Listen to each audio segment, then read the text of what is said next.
contacted it. Very good. In this video, guys, I'll show you how to remove a wheel just in case of an emergency flat tire situation. And I have here a cute little helper because many of these things can be done really with little force and little effort. First thing first, you're gonna have to find the screw jack, the utility screw jack your vehicle came with, and it has a handle with it that will be used like so, and you need to find a firm and level ground for this whole operation. Apply the hand brakes, which is inside, so I don't want to sit in. And you also need one more thing for this one. You're gonna need your wrench to remove the nuts, and I have one more thing, this one, just to pull off this one without possibly ripping it totally. There. Okay, so that's first things first. And before you lift up the car, you're gonna have to loosen these. You either have 4 or 5 nuts. When you size up the wrench, only one of them will, more than one of them might fit. So 1 or 2 obviously don't fit, but find the one that's the least wobbly. So that one is wobbly a little bit. Let me see what else.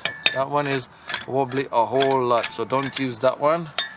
You're gonna have to use that one there. That's the best one on it. Okay, and have to loosen the nuts before you lift an inch on this vehicle. Let me just put you on this tripod here, and I'm sitting on the ground here, and it doesn't need a whole lot of force. Okay, it's not that way, sorry, I'm stupid. It's going, loosening it counterclockwise. Okay, now I need to stand up, just, or kneel up a little bit. There, one turn, another one,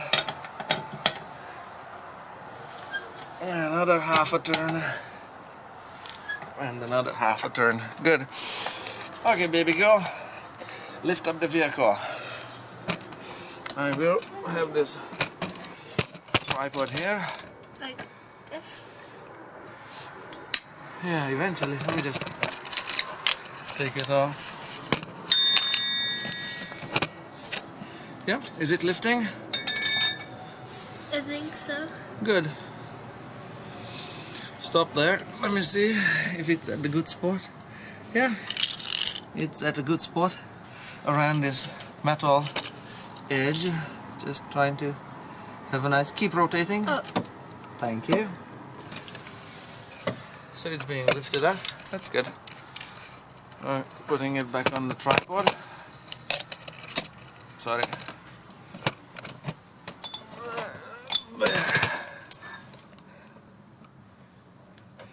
Keep going. You're doing fine. Is it hard to turn it? Not really. Not really? Okay. That's exactly what I needed to hear.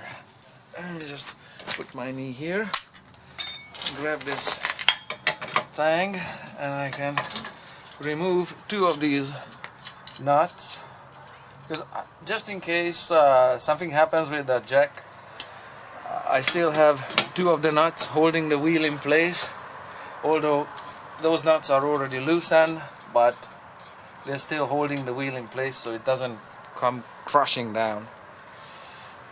And she's just gonna have to keep turning the wheel, or what, the screw jack, until this wheel is in the air.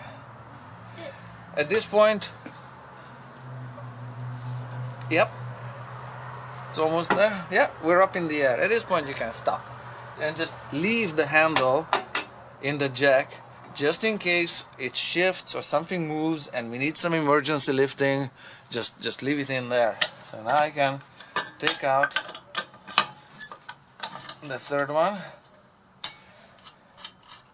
And before I take out the fourth one, I want to point out something to you. You can see that these nuts have a conical surface here on one side, because in the holes of the wheel, these nuts will help center the wheel around these bolts. Okay?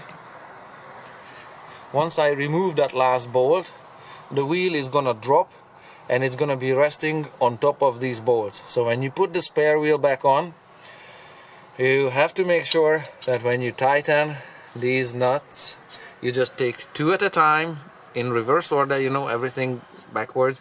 Take two at a time and make sure that the wheel is centered. You can't see centering on this one, you can only see centering on this one.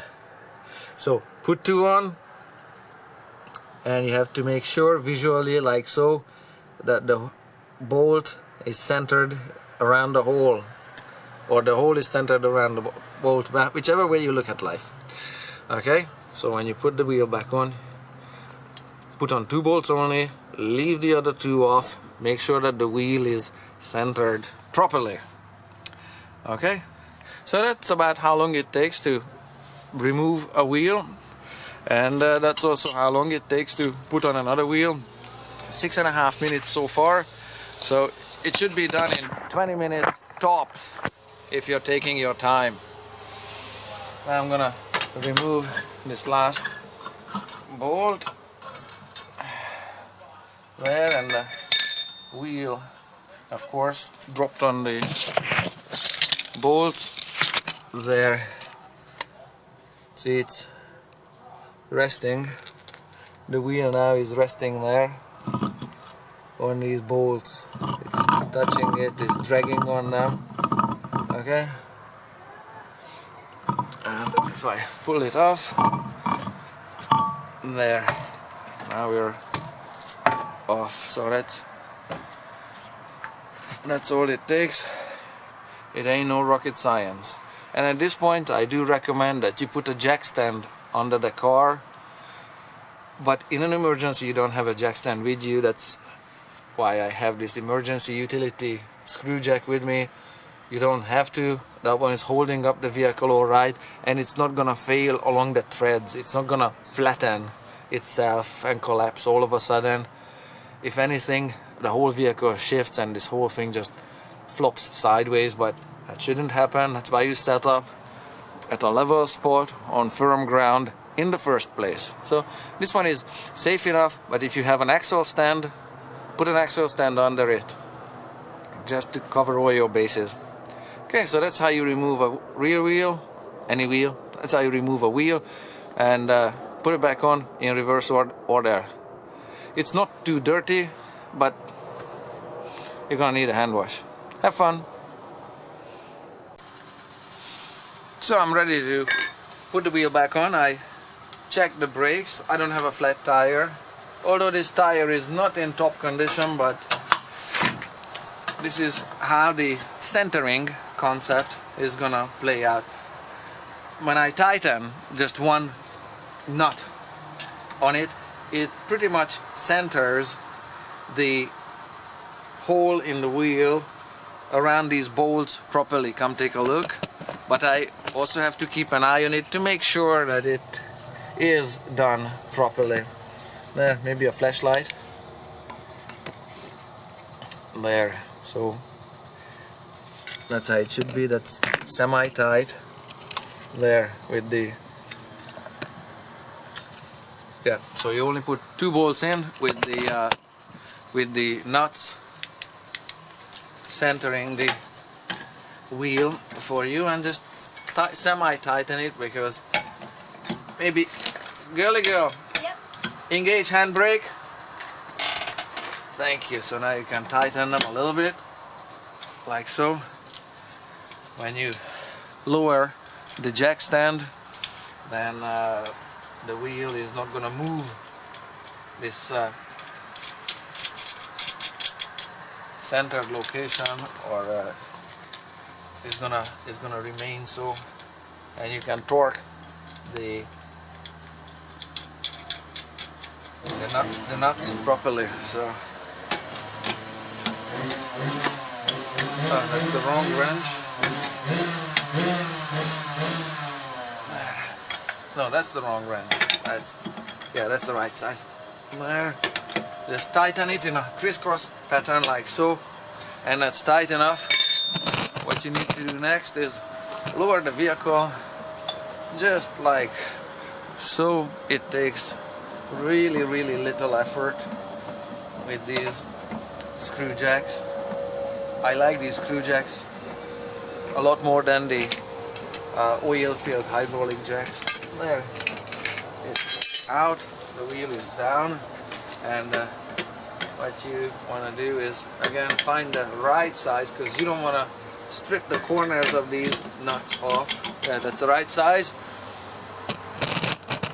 Okay, and just oops, wrong way. So clockwise, tighten them just like so. There, put your back into it. Make sure you don't slip and you don't bash your knees or bones or knuckles or other whatever components you have there. In a roadside emergency, that's tight enough as is. Of course, you would need a normal torque wrench, and you would take it to a service location to check it, to make sure it is torqued, because if you lose any of these, it's a problem. But there's no need to over tighten them either and damage the thread, because then it's gonna be a problem. So that's basically the lay of the land.